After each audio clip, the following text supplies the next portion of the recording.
A very common mistake in regulated projects is to believe that validation begins during the testing phase.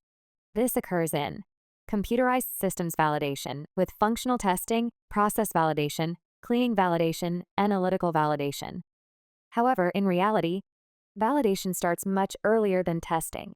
When initiated too late, validation can become a bottleneck in the project, leading to rework, delays in release, increased costs, and regulatory risks.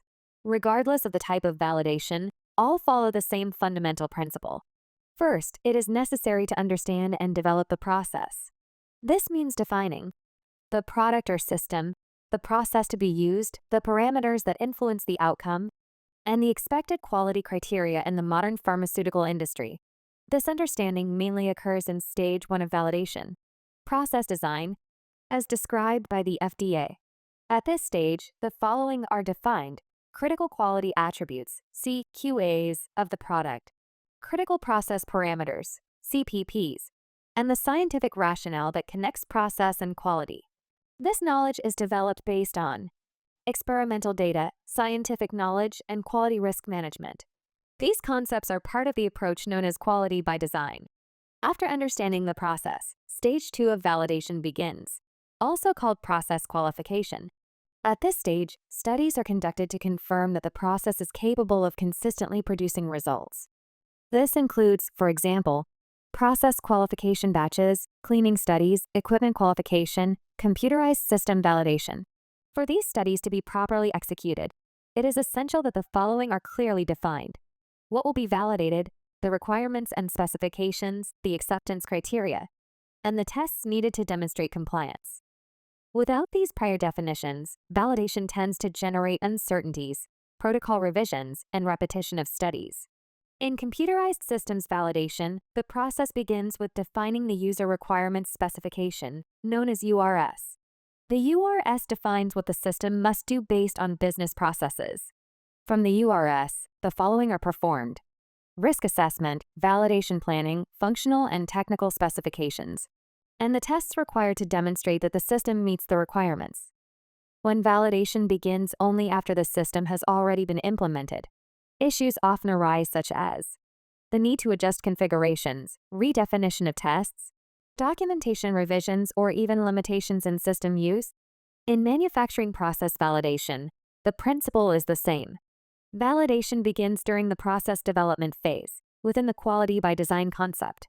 At this stage, the factors that impact product quality are identified, such as temperature, time, pressure, mixing speed, feed rates, or other process variables.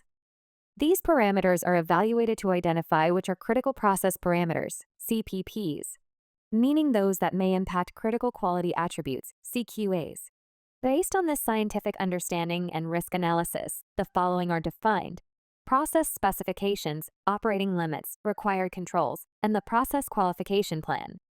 In practice, a very common mistake is that validation enters too late in the project. Documentation begins when the product is already defined, the process is already established, and specifications already exist. In this scenario, validation is treated merely as a final step to confirm something that has already been done. It is like trying to write a recipe after the dish is already prepared. The result may even seem correct, but the process was not truly understood. Without the rationale connecting CPPs to CQAs, specifications become merely limits to be met, rather than evidence that the process is robust and controlled. This increases the risk of late process adjustments, repetition of validation batches, regulatory delays, and difficulties in maintaining the validated state. In cleaning validation, the principle is exactly the same.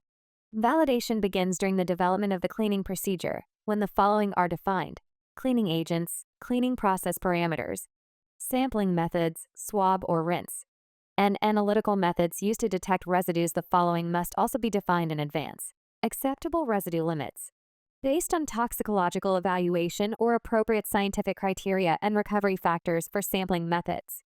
These definitions are essential before executing cleaning studies. When they are not properly defined, studies may need to be repeated, leading to delays and additional costs.